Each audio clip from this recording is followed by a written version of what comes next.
ನಾನು ಉಮೇಶ್ ಅಂತ ಮೇಲ್ಕೋಟೆ ಹತ್ರ ಬೋರಾಪುರದಿಂದ ನಾನು ಈಗಾಗಲೇ 8-10 ವರ್ಷದಿಂದ ಬರ್ತಾಯಿದ್ದೀನಿ. ನಾನು ಸ್ಟಾರ್ಟಿಂಗು ಈ ವಿಜಯಕಾಳಿ ದೇವಸ್ಥಾನಕ್ಕೆ ಬರಬೇಕಾದ್ರೆ ಕೇವಲ ಬೆರಳೆಣಿಕೆಯಷ್ಟು ಜನ ಮಾತ್ರ ಬರ್ತಾಯಿದ್ರು. ಅದು ಶುಕ್ರವಾರ, ಮಂಗಳವಾರ, ಅಮಾವಾಸ್ಯೆ ಹುಣ್ಣಿಮೆನಲ್ಲಿ ಬರ್ತಾಯಿದ್ರು.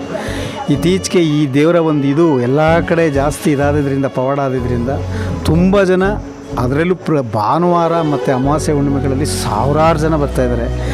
ಯಾಕೆ ಬರ್ತಾಯಿದ್ದಾರೆ ಅಂದರೆ ಆ ದೇವರು ಅವರ ಒಂದು ಬೇಡಿಕೆಗಳನ್ನ ಈಡೇರಿಸಲಾಗಿ ಮತ್ತು ಏನು ಅನ್ಕೊಂಡಿರ್ತಾರೋ ಅದು ಇಲ್ಲ. ದೇವರು ಮೈ ಮೇಲೆ ಬಂದು ಮಾತಾಡೋಲ್ಲ, ಏನಿಲ್ಲ. ಅವ್ರಿಗೆ ನಂಬಿಕೆ ಬರಬೇಕು ಆ ದೇವರು ಏನು ಮಾಡ್ತಾಯಿದೆ ಅಂತ.